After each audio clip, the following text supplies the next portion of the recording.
कधीच नाही चुकणार तुमचे फेवरेट टीव्ही शोज झी5 सोबत, तेही एकदम फ्री। श्वेता, पुरावा माझ्याकडे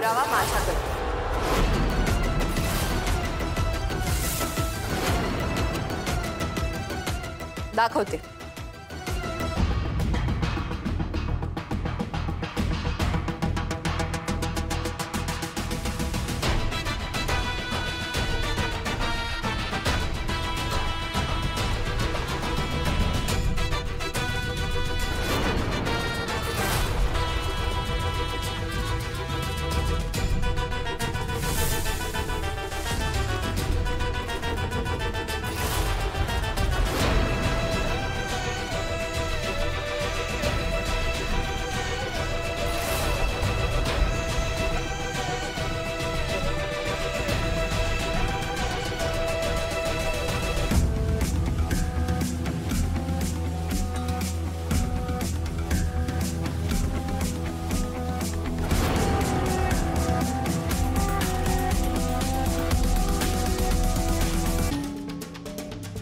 ते सापगोळीचं प्रकरण मी अजिबात केलं नाहीये, ओके? अय्यो, किती खोटं बोलते।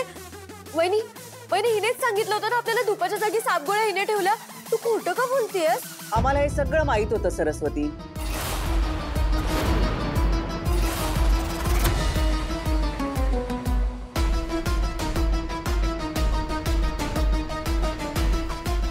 लीला मला कधीच नाचलेली खीर देणार नाही, माझी खीर गोडच होती।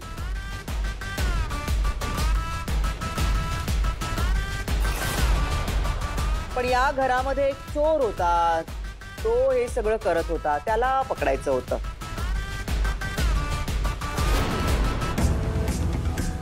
बरोबर ना श्वेता?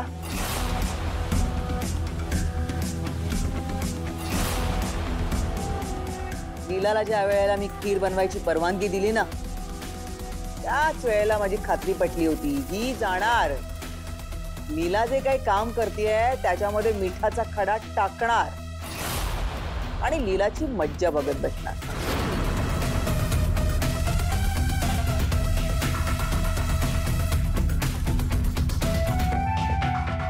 म्हणून आम्ही सगळी आधीच काळजी घेतली होती, कळलं? आई, अभिराम, श्वेतानेच हे सगळं केलंय, त्यात आश्चर्य वाटण्यासारखी काहीच गोष्ट नाहीये। पण लीलानं जर का हे सांगितलं असतं तर कोणाचा विश्वास बसला नसता, म्हणून या तिघींकडनं मला बदलून घ्यायचं होतं।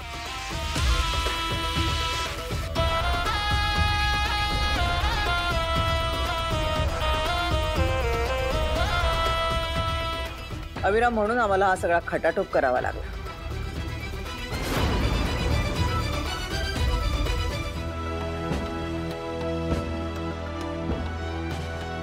सांगते, मला खात्री की श्वेतानेच केलंय, पण जर तिला थेट विचारलं ना तर ती कधीच मान्य करणार नाही। नाही, आपण थेट विचारायचंच नाहीये ना लीला। आपण असं काहीतरी करूया की जेणेकरून खरा गुन्हेगार कोण आहे ते आपोआपच कळेल आपल्याला। म्हणजे? हे बघ, गुन्हेगाराला पाठीशी घालणारा देखील तितकाच दोषी असतो, है ना?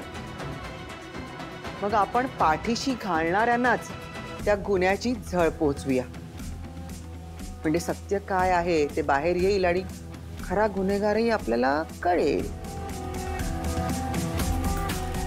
आजी, तुम्हाला नक्की काय म्हणायचंय, काय करायचंय आपण?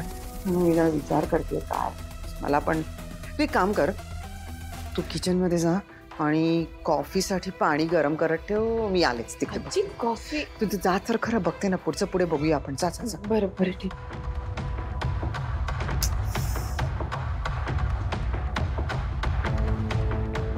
आणि मग मी आणि आजींनी मिळून हा प्लॅन केला। पण मी काहीच केलं नाहीये। एजे, लीला खोटं बोलतेय सरळ, ती उगीच मला फसवण्यासाठी। लक्ष्मी, सरस्वतीनी जे काय सांगितलं ते खरं आहे का?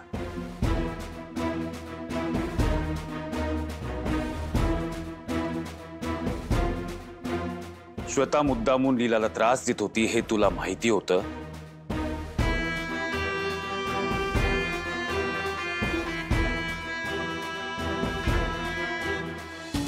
आई सांग सांग, मी काही नाही केलंय, सांग.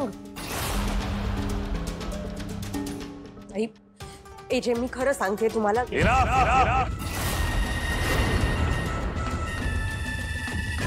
I do not need any explanations. Shweta तुझी बहीण आहे म्हणून तिला या घरात राहू दिलं, पण ती या घराच्या लोकांच्या विरुद्ध प्लॉटिंग करत होती, त्यामुळे तिला या घरात आता जागा नाही.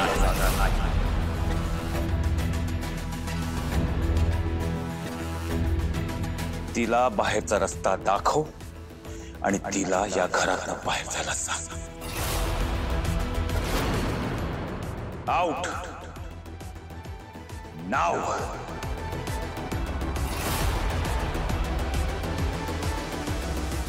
I'm sorry, Shweta. नाही नाही, मी कुठेही जाणार नाहीये. हे बघ, आजी आणि दुर्गा बहिणींनी माझ्या आईला वचन दिलं होतं की जहागीरदारांमुळे माझ्यावर अन्याय झालाय आणि ते मला न्याय मिळवून देणार आहेत, त्यामुळे मला जोवर न्याय मिळत नाही मी इकडनं कुठेही जाणार नाहीये. बरोबर आहे तुझं श्वेता. जहागीरदारांमुळे खरंच तुझ्यावर अन्याय झाला असंच वाटलं होतं मला, म्हणूनच इतके दिवस तुला या घरात राहू दिलं होतं मी. पण लीलावर सूड उगवण्याच्या नादात तू इतकी आंधळी झालीस की आता तुझ्यामुळे जहागीरदारांवर अन्याय होते हेही तुला दिसलं नाही. आलेल्या पाहुण्यांचा अपमान करायचे आमची रीत नाहीच आहे श्वेता, पण I am sorry.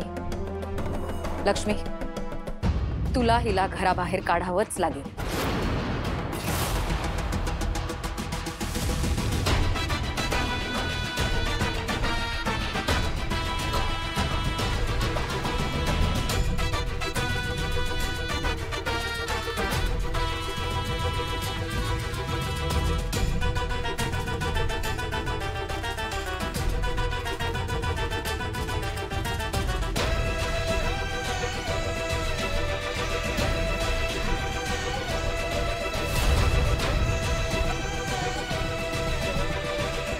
Sorry Shweta. Deepak, गाडी काढा.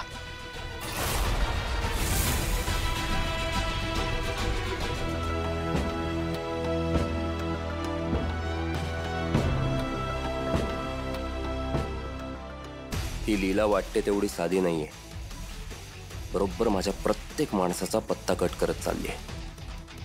आधी विक्रांतला जेलमध्ये पाठवलं, मग साळुंकेचं लोन फेडलं आणि आता श्वेताला घराबाहेर काढलं. हिला बावळट समजून मी सगळ्यात मोठी चूक केली. आता सगळ्यात आधी या लीलाचाच बंदोबस्त केला पाहिजे. लीला एक मत्सरासूर नावाचा राक्षस होता.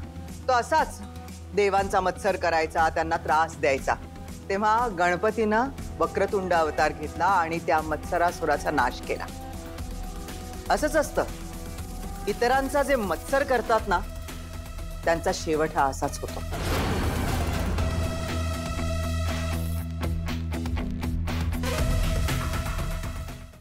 झी5 ॲप डाउनलोड करा आणि पहा सर्व एपिसोड्स एकदम फ्री.